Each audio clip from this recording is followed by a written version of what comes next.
culturelle et scientifique, enquête sémiotique des representations de prison e musei. Sono andata rapida sulla presentazione così non rubo altro tempo e anche in questo caso stiamo tra i 15 e 20 minuti di relazione. Vi passo subito la parola ringraziandovi in anticipo della partecipazione. Merci pour votre introduction et aussi avant de commencer notre présentation, Pierluigi et moi, on tenait à remercier Isabella Pezzini et les collègues pour avoir maintenu l'organisation de ce colloque. Donc nous, aujourd'hui, nous allons vous présenter aujourd'hui une petite partie du projet de recherche intitulé Prisme, qu'on co-dirige Pierluigi et moi, et qui consiste en l'étude des représentations des prisons au musée. Donc, dans le cadre de l'exposition internationale et itinérante Prison, coproduite par le Musée international de la Croix-Rouge et du Croissant-Rouge à Genève, le Musée des Confluences de Lyon et le Deutsches Hygiene-Museum de Dresde, un discours sur les prisons dans l'espace occidental contemporain est énoncé à l'attention d'un large public. Pour ces institutions, l'un des enjeux est donc de créer un parcours d'exposition selon une trame narrative tissée par une diversité de médiations en générant les connaissances et les sensibilités des publics.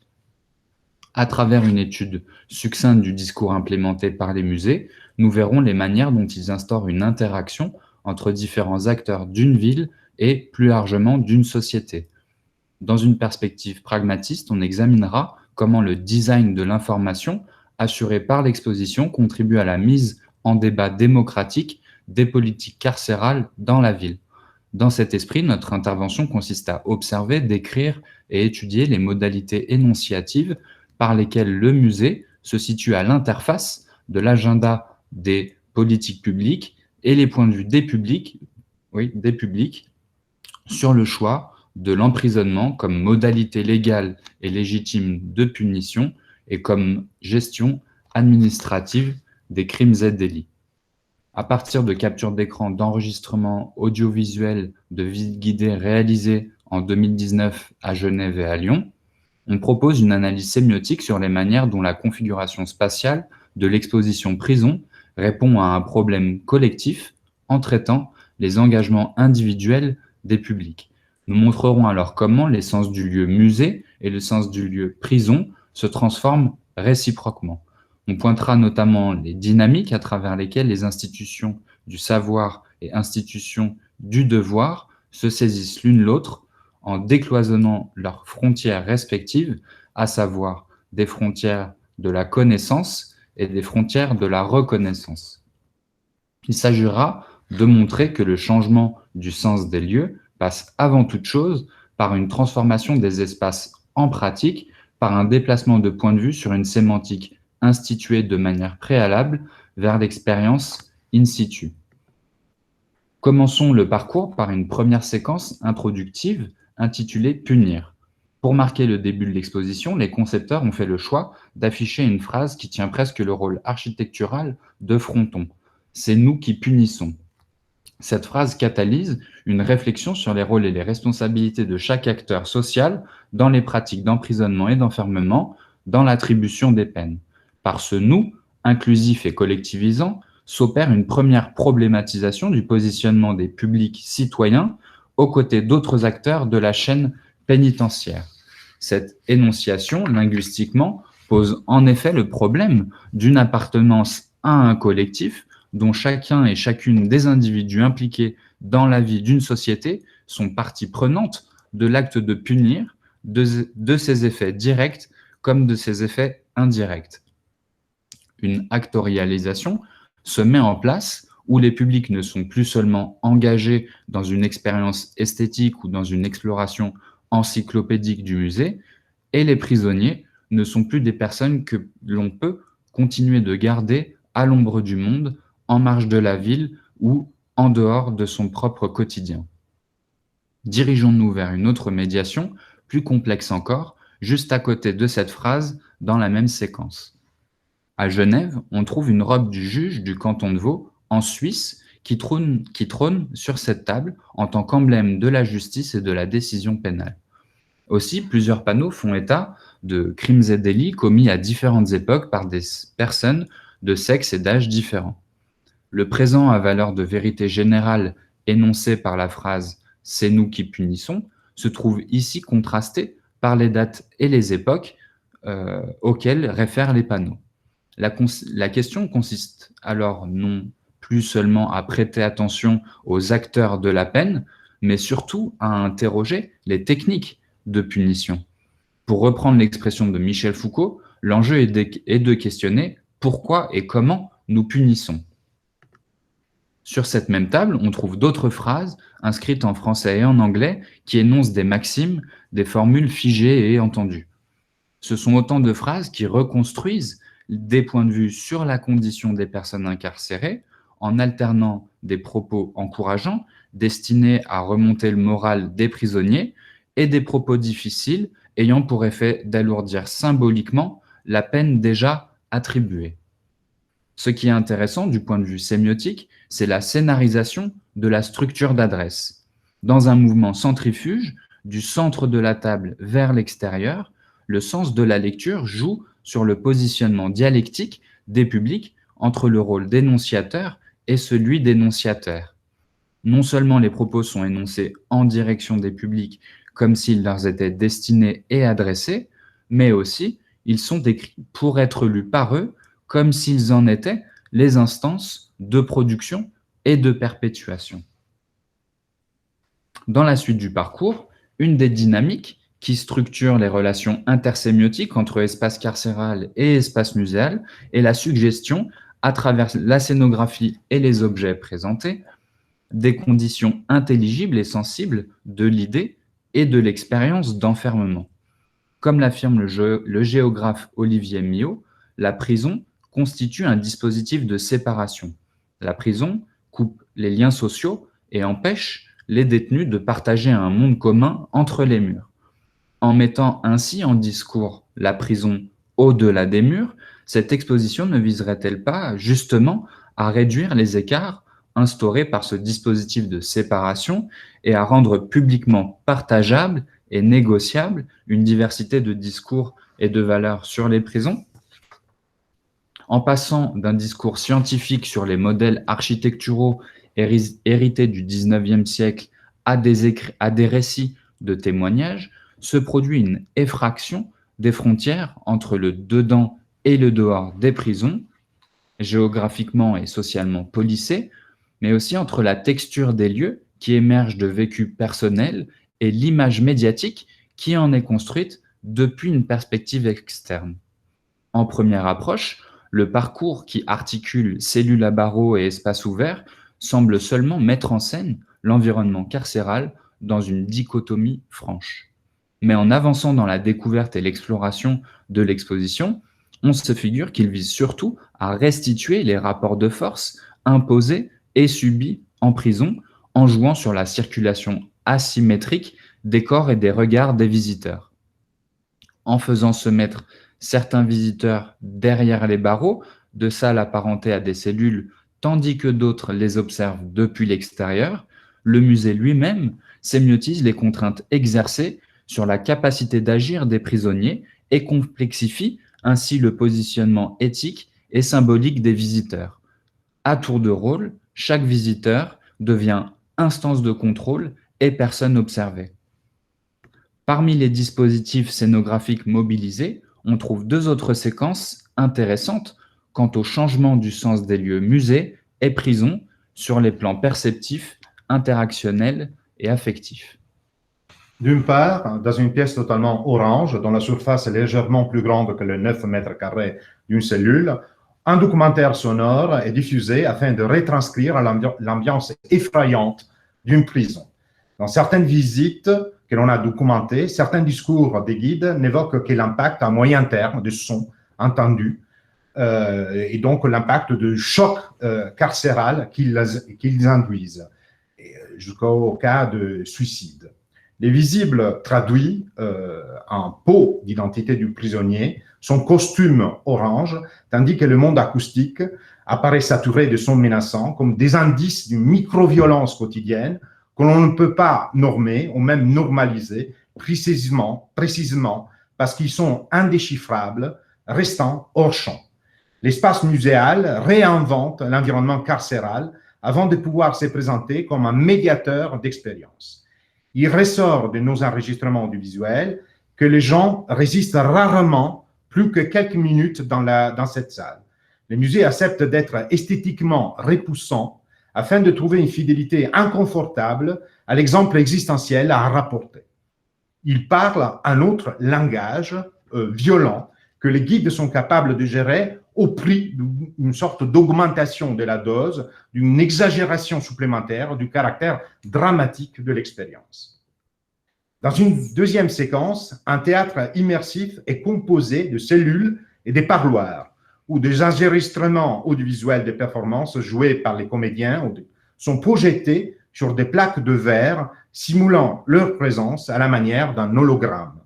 Parmi les 3 espaces qui composent ce théâtre, un dispositif joue sur une mise en lumière et une sonorisation de 2 scènes mises en miroir, composées de mêmes objets et décors. Il y a une scène que le visiteur observe et où sont projetés des hologrammes des personnes enfermées. Il y a une autre scène où se trouve physiquement le visiteur et où sont présents en banque sur laquelle s'asseoir et un évier et une table éclairée. Cette immersion potentialisée s'active à proprement parler dès lors que la lumière s'est tamise puis s'étend et les sons ambiants se font entendre.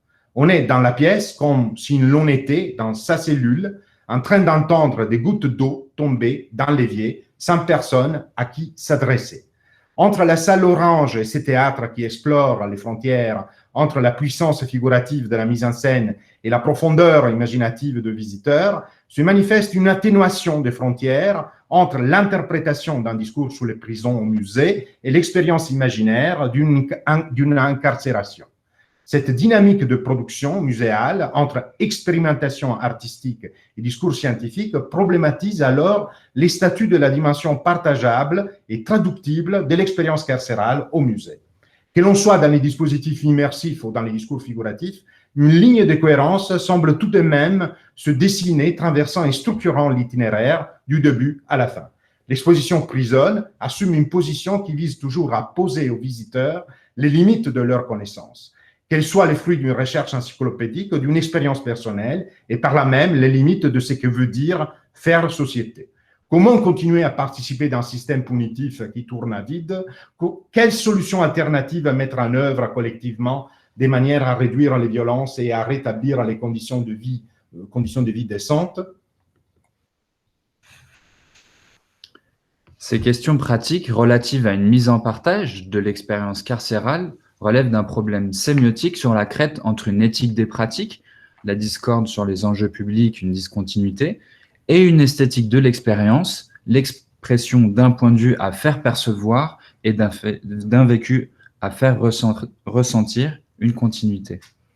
L'expérience éthique n'accepte pas comme point de départ un code commun et s'expose ainsi aux difficultés de la traduction à partir d'une version monologale mais responsable qui laisse résonner les voix des autres, traduites ou intraduisibles. L'appropriation passe par cette privatisation de l'expérience à la recherche d'une préservation de la trame des témoignages et des connaissances publiques construites par le musée. Ce dernier n'est pas comme le cinéma, il suffit de lever les yeux et de rencontrer le regard d'un autre visiteur ou de se trouver confronté à un nouvel objet pour être immédiatement sollicité à une évasion de notre espace interprétatif pour s'ouvrir à un jardin interprétatif d'intentions alternatives et de doutes. La question du partage et du non-partage, d'une vision du monde et d'une représentation des prisons dans la ville est travaillée par l'exposition muséale à la fois sur le plan personnel, une biographie et un vécu intime que l'on cherche à exprimer ou à interroger, mais en tout cas à respecter, et sur le plan des imaginaires collectifs, une problématisation qui cherche à faire la part entre des images en mémoire et des idées reçues, en battant en brèche des images mythiques qui structurent nos représentations et les faussent parfois. Alors, l'espace du musée doit être traduit en un espace carcéral et ce dernier doit considérer ces traces culturelles natives comme pertinentes pour un espace d'exposition. Les tensions des traductions sont très évidentes et partent déjà des différentes conceptions de l'espace qui sont utilisées. Les oppositions sont évidentes. Espace de socialisation, musée, versus espace d'isolement, prison. Espace d'exposition versus espace de dissimulation. Espace de connexion versus espace de séparation. Espace modulaire versus espace immuable. Espace de représentation versus espace d'efficacité. La liste pourrait continuer. Beaucoup sont les facettes d'une sorte d'intra-traductibilité qui invoque, précisément pour cette raison, une commensurabilité, une transposition dialogique. Si on prend la dernière des oppositions proposées, représentation versus efficacité, on se rend immédiatement compte de la façon dont elle germe d'interprètes puissants et de chemins d'interprétation obliques, ou plutôt problématiques. Les prisonniers est pratiquement les seuls acteurs sociaux qui perdent le droit de déléguer. Il ne peut pas demander à personne de se mettre à la place et il perd également une partie de ses droits d'élire des délégués dans la société dont il fait partie, aussi encombrante soit-elle. L'espace de la prison est une réalité. La réalité de la peine n'admet pas la rhétorique, éventuellement laissée à la seule connexion ponctuelle, souvent sporadique, avec un avocat. La prison est un espace cohérent qui efface qui cherche à effacer les différentes biographies et destins pour proposer une monochromie standardisée, justifiée de manière sournoise, comme jamais pleinement reconnue par la société, parce qu'une partie de la punition doit être confinée entre personnes semblables, c'est-à-dire de criminels. Après tout, ce que l'on entend de la prison, c'est qu'elle fonctionne comme un lieu magique où la concentration maximale de la criminalité doit faire naître un esprit de rédemption en vue de la réinsertion dans un espace social de criminalité raréfiée ou totalement tolérée. Des expositions comme celle de Genève, Lyon ou Dresde remettent de manière inévitable en question les statuts de la prison, soit comme un espace institutionnel inclusif représentant notre sens du droit, soit comme un espace institutionnel exclusif qualifiant les dehors, les hors de la loi. L'ambiguïté reste énorme, comme si la prison a été une sorte d'espace colonial, en protectorat sur une population qui reste en partie sauvage. Pour cette raison, l'exposition du musée ne peut hériter de cette ambiguïté qu'en avant pensé aux signes et aux objets transportés, traduits dans les lieux de la visite, soit comme les indices d'une loi qui ne s'impose que plus de véhémence ontologique sur les vies problématiques, soit comme les fétiches d'une communauté qui habite un autre espace et à laquelle nous n'avons pas les clés pour un accès interprétatif immédiat. Bien entendu, les traductions en espaces sociaux commencent bien avant l'intervention des institutions muséales. Les signes de la vie carcérale peuvent même créer des tendances pour l'utilisation massive de tatouages, offrir des looks attrayants, montrer des modèles potentiels. Et inversement, la prison peut s'adapter au mode de vie au-delà des barreaux et inventer des coopératives et même des marques de production de vêtements. On pense à l'expérience en Italie de Made in Prison, de la Sartoria San Vittore. Les forces d'exposition proposées par les musées, qui ont assumé la difficile tâche de socialiser le milieu carcéral, sont diversifiées en sous-espaces assez spécifiques, chacun portant une version plus ou moins adéquate, sachant que cette adéquation peut être valorisée pour ce qui a été trouvé ou au contraire pour ce qui a été perdu dans la traduction. La traduction de l'équivalence est une valeur au moins autant que la découverte de l'intraductibilité d'une altérité résistante. Ces formes d'expression sont les suivantes.